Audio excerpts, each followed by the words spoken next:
Bonjour et bienvenue dans cette nouvelle édition de PwC en direct. N'hésitez pas à nous poser vos questions dans le chat, nous y répondrons en direct. Nous sommes aujourd'hui le mercredi 16 juin 2021 et nous fêtons les Régis. En 1816, c'est la naissance du docteur Frankenstein, fruit de l'imagination d'une discussion entre amis, et oui. En cette période de baccalauréat, comment ne pas rappeler la loi Jules Ferry qui, en 1881, rend l'enseignement primaire gratuit en France. Dans l'actualité, aujourd'hui, on ne parle pas souvent de foot, mais là, je ne peux pas l'éviter. La France entame sa Coupe de l'Euro avec une victoire sur l'Allemagne 1-0 à Munich. Nouveau mode de travail, c'est tout à fait dans le sujet du jour. Tout le monde s'adapte, y compris la SNCF, qui propose à compter de septembre un abonnement adapté aux télétravailleurs qui se rendent au bureau en TGV. Si vous n'aimez pas déguster la betterave, faites-en du carburant.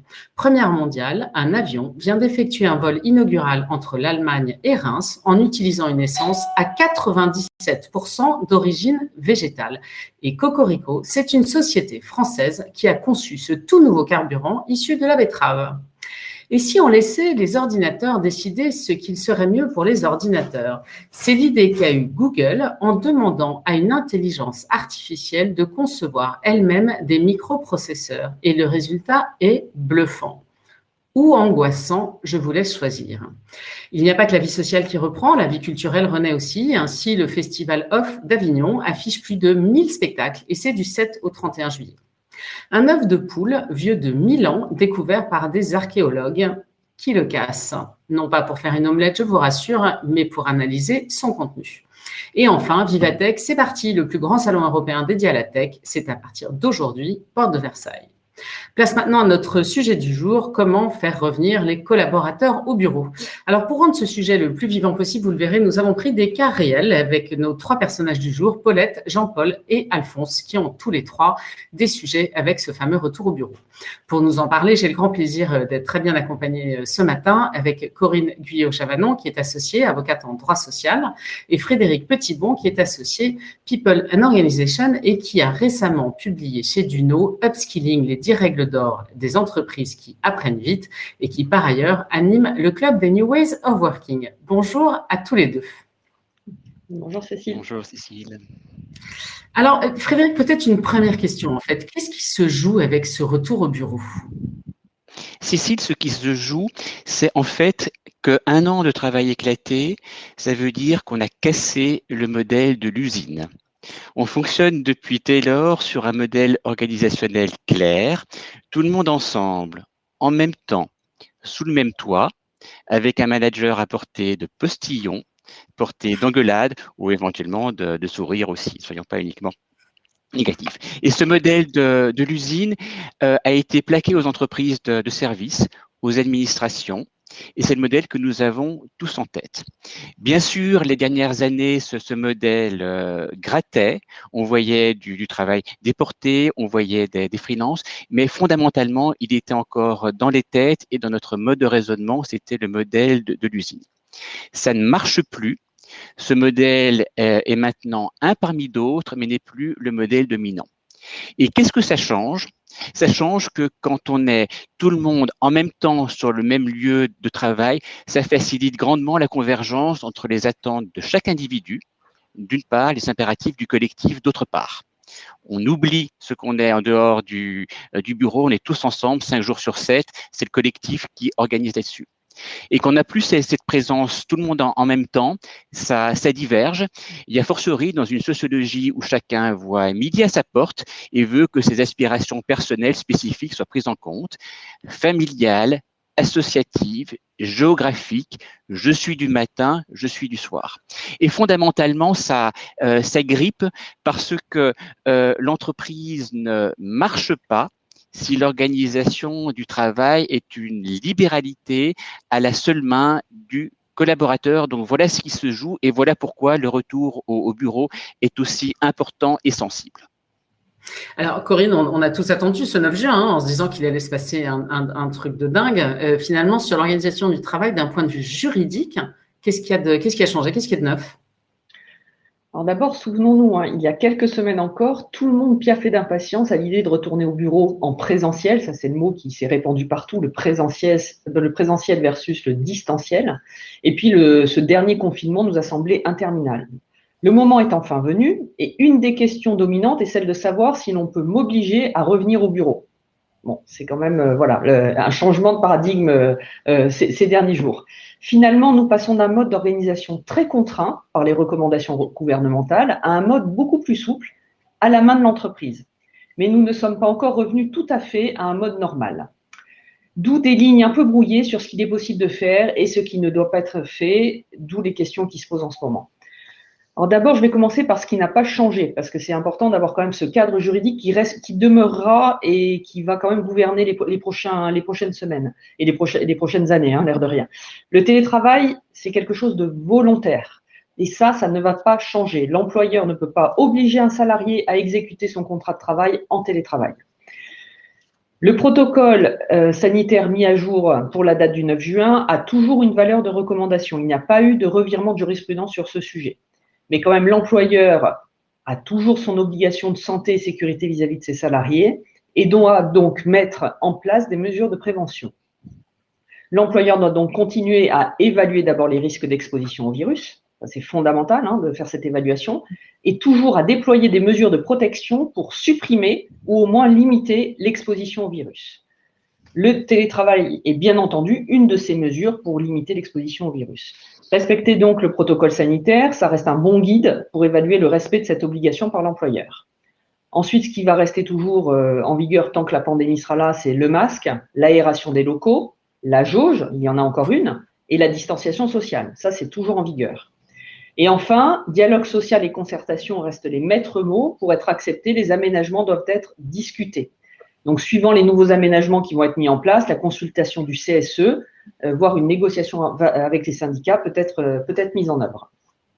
Mais alors, finalement, qu'est-ce qui a changé dans tout ça? Alors, ce qui a changé, c'est que le travail reste recommandé, certes, mais la main a été totalement redonnée à l'entreprise et aux partenaires sociaux pour en déterminer les contours. Le protocole sanitaire indique clairement que les employeurs fixent, dans le cadre du dialogue social de proximité, un nombre minimal de jours de télétravail par semaine pour les activités qui le permettent.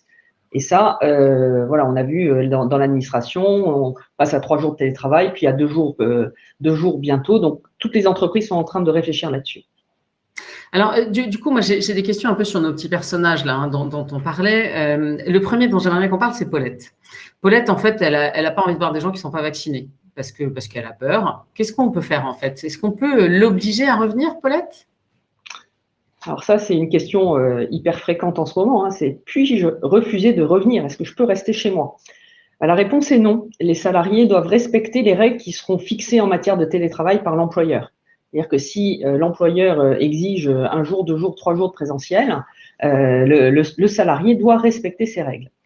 Alors, la plupart des entreprises a déjà négocié un accord. L'AMDRH a sorti une étude la semaine dernière et indique qu'en 2020, 25% des accords d'entreprise conclus ont concerné le télétravail quand même. Donc, c'est un phénomène extraordinairement massif.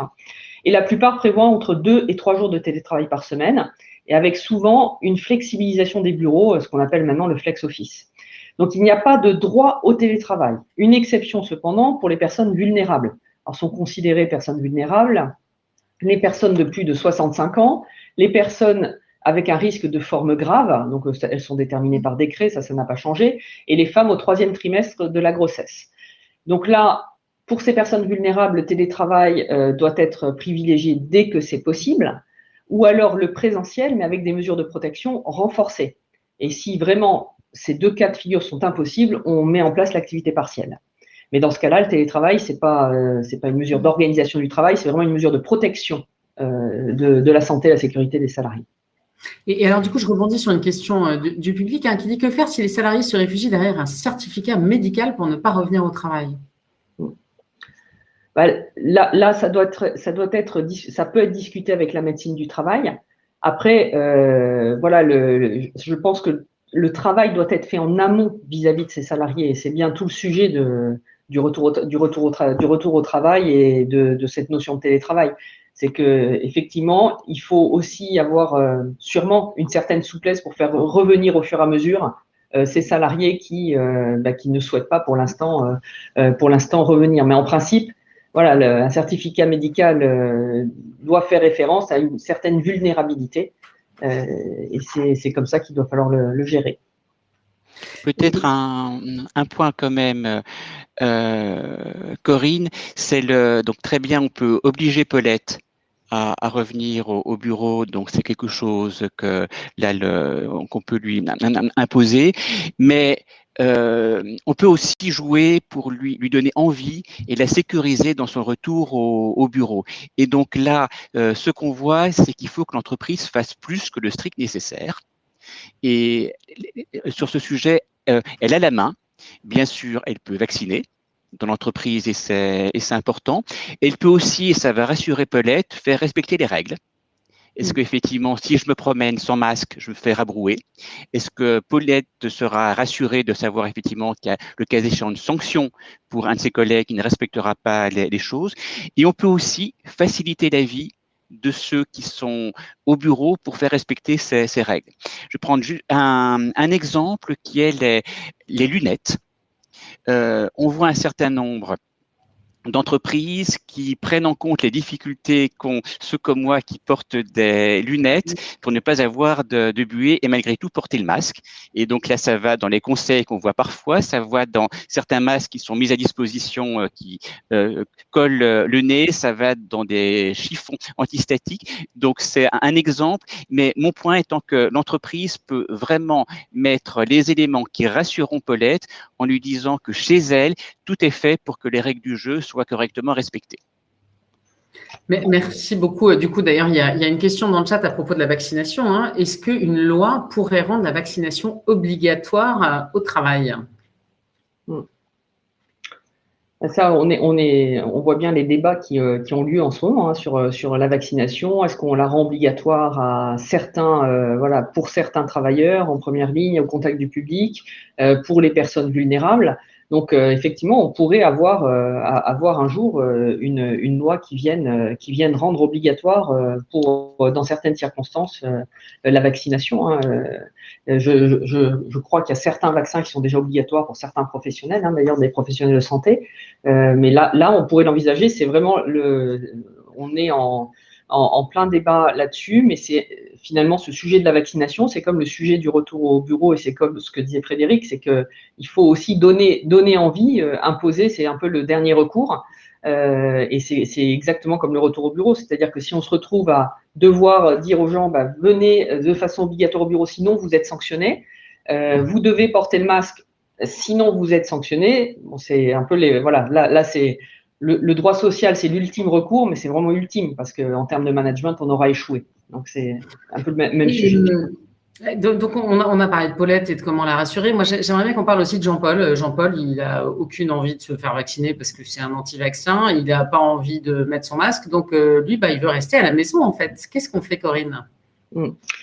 Là, c'est dans la même lignée de ce que je viens de dire. Hein, c'est que les règles doivent être respectées. Donc, le port du masque, les modalités du télétravail également. Donc, le port du masque reste obligatoire en lieu clos et partagé. Et l'employeur peut sanctionner le non-respect de cette règle, hein, qui, dans la plupart des entreprises aujourd'hui, ce sont des règles qui sont édictées dans le règlement intérieur ou dans des notes de service qui ont valeur de règlement intérieur. Donc, tout ça est susceptible de sanction. Ensuite, quant à la vaccination, l'employeur ne peut pas aujourd'hui contraindre un salarié à se faire vacciner, pas plus qu'il ne peut imposer un pass sanitaire pour entrer dans les locaux de l'entreprise. Mais en revanche, le gouvernement encourage vraiment la vaccination qui peut être aujourd'hui réalisée sur le lieu du travail par les services de santé au travail, notamment avec le vaccin Moderna qui a été mis à disposition des services de santé au travail sur tout le territoire français. Alors dans ce cas, le salarié est autorisé à s'absenter sur ses heures de travail pour visite médicale. Il n'a pas besoin de dire qu'il va se faire vacciner, il n'a pas besoin de préciser le motif. Donc là, les principes de toute façon qui entourent cette vaccination, c'est le volontariat, toujours, et la confidentialité. Donc, même si c'est encouragé au sein de l'entreprise, l'employeur ne peut pas savoir si un tel ou un tel est vacciné, y compris si ça s'est passé au sein de l'entreprise avec les services de santé au travail. Et alors, j'ai un dernier cas, en fait, Alphonse, qui pendant le confinement, en fait, s'est trouvé beaucoup mieux en dehors de Paris, qui a quitté Paris, qui s'est installé à Bordeaux et qui conçoit pas trop, en fait, de ne pas être à Bordeaux, notamment le vendredi. Comment ça se passe là encore? Est-ce qu'on peut obliger un collaborateur à habiter à côté du bureau? Donc ça, c'est la question qui est sur toutes les lèvres en ce moment. Les projets, les nouveaux projets de vie qu'on voit venir. Ce sujet du domicile. Alors c'est un sujet ancien hein, parce que il y a beaucoup d'entreprises, des entreprises industrielles qui ont essayé d'imposer, par exemple, un rayon de 20 km autour de l'entreprise pour élire domicile. Donc on a eu à un moment donné beaucoup de jurisprudence, mais il faut savoir que non, l'employeur ne peut pas obliger le salarié à habiter à côté des locaux de l'entreprise. C'est le cas général. Il y a quelques exceptions, mais elles sont elles sont très très réduites. Le salarié a le libre choix de son domicile. Alors pourquoi ça, c'est quelque chose où on n'ira vraiment pas contre, parce que c'est une liberté fondamentale. Elle est inscrite à l'article 8 de la Convention européenne de sauvegarde des droits de l'homme et des libertés fondamentales. Donc, on est vraiment comme le télétravail. Je ne peux pas obliger un salarié à faire du télétravail parce que j'empiète sur sa vie privée, son domicile. Là, de la même façon, je ne peux pas lui dire, vous devez habiter à 20 km maximum du lieu et de l'entreprise. Mais une fois qu'on a dit ça, on n'a pas complètement résolu le point parce que on a dit hein, l'organisation du travail, elle reste quand même, elle est certes négociée, mais il y a des règles qui s'appliquent et le salarié devra toujours respecter l'organisation du travail, les horaires, les jours de présence obligatoires au bureau. Donc il faudra bien qu'il soit en mesure de venir dans de bonnes conditions au bureau. Et ensuite, il y a une autre question qui s'est posée qu'on voit venir aussi en ce moment, c'est sur le lieu du télétravail. À l'inverse, c'est-à-dire que là, j'habite et je viens travailler en présentiel, mais est-ce que je peux télétravailler n'importe où? La réalité, le principe, c'est oui, et la plupart des entreprises le disent et l'indiquent dans leurs accords. Simplement, il y a une limite, c'est l'étranger.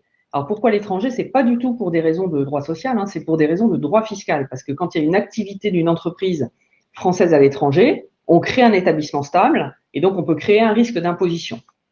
Donc là, l'employeur, vraiment la plupart des accords indiquent cela.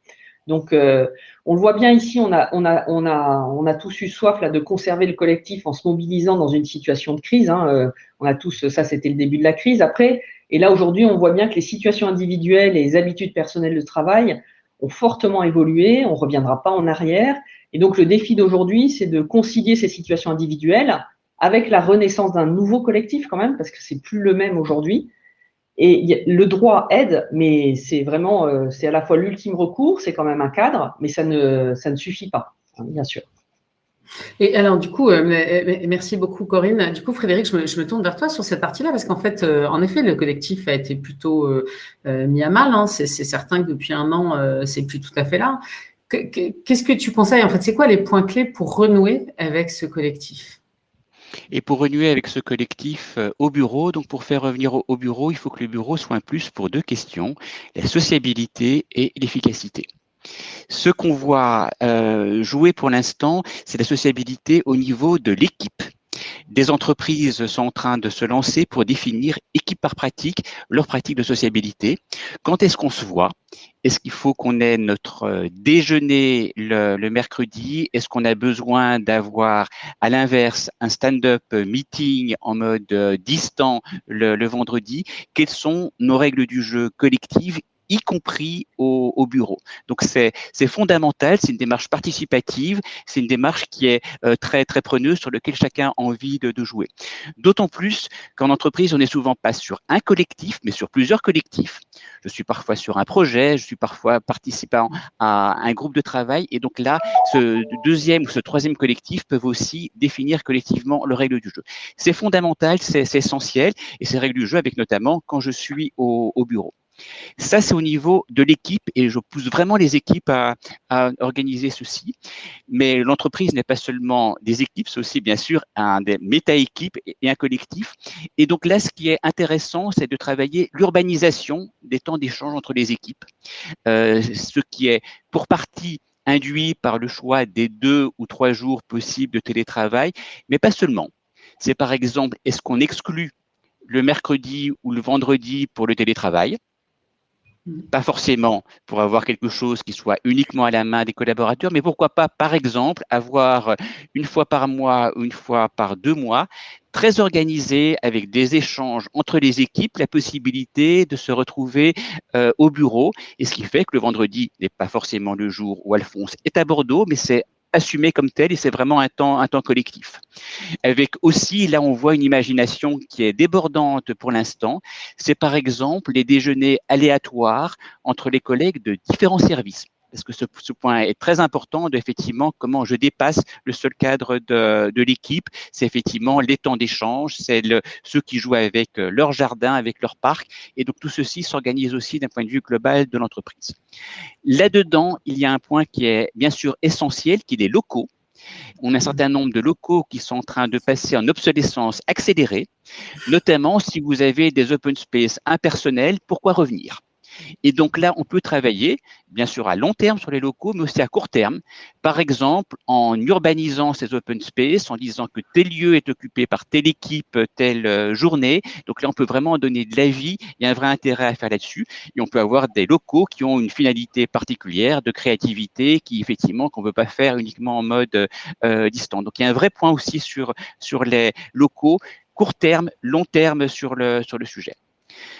Dernier point peut-être, un point qui va de soi, attention au retour sur des pratiques qui n'ont plus lieu d'être. Je pense notamment à des pratiques collectives autour de réunions. Rappelez-vous, il y a très longtemps, ces réunions trop longues où tout le monde arrivait en retard, où il fallait regarder le chef parce que ça ne se faisait pas de consulter son iPhone et tout ceci ne servait à rien sinon à croiser les collègues en sortie de réunion. Là, on a gagné en efficacité et en convivialité, parfois de manière très importante en mode distant. Donc, ne revenons pas en arrière sur ces acquis et sur l'efficacité du fonctionnement collectif. Merci beaucoup. Alors, je vois pas mal de questions de nos internautes du jour. Je trouve qu'il y a une question très intéressante sur le travail hybride, parce qu'en fait, là, on a parlé à la fois de télétravail, de bureau, mais finalement, comment est-ce qu'on organise le travail hybride et comment est-ce qu'on peut accompagner les managers là-dessus? Frédéric, est-ce que tu as des idées à partager là-dessus? Oui, donc les aider effectivement à penser collectif de travail. Comment je pense au collectif de travail et à faire l'effort d'être entre guillemets transparent sur l'organisation collective de l'équipe. Quand je suis là, quand je suis joignable, quels sont mes temps où on peut avoir accès à un échange avec moi et comment je le partage avec mon équipe. Donc, c'est tout simple, mais projetez-vous sur une semaine ou sur un mois. Dites-vous comment votre temps individuel, votre temps de relation interpersonnelle avec vos collaborateurs et votre temps collectif est organisé et vous le faites savoir. Bien sûr, vous le construisez avec votre équipe là-dessus. Donc là, c'est ça qui change vraiment la logique. C'est bien sûr moins confortable qu'avoir ces équipiers à portée de main là-dessus, mais c'est absolument fondamental d'avoir cette visibilité collective, moi avec chacun d'entre vous et nous en collectif qu'on a organisé ensemble. Et là, il y a une autre question que je trouve très, très intéressante. Comment concrètement donner envie à des salariés bien portants qu'ils considèrent qu'ils sont aussi efficaces à distance qu'au bureau, mais qu'ils ont un meilleur confort de vie en télétravail? Est-ce que vous avez là-dessus, l'un ou l'autre d'ailleurs, des bonnes pratiques que vous avez pu voir chez certains de vos clients? Moi, je commence, Frédéric, mais sur effectivement le travail sur les bureaux, les espaces, le fait de donner un cadre et aussi des jours fixes où les équipes se retrouvent et où tout le monde sait qu'on va croiser son équipe ou d'ailleurs une autre équipe. Ça, c'est une pratique qui rassure.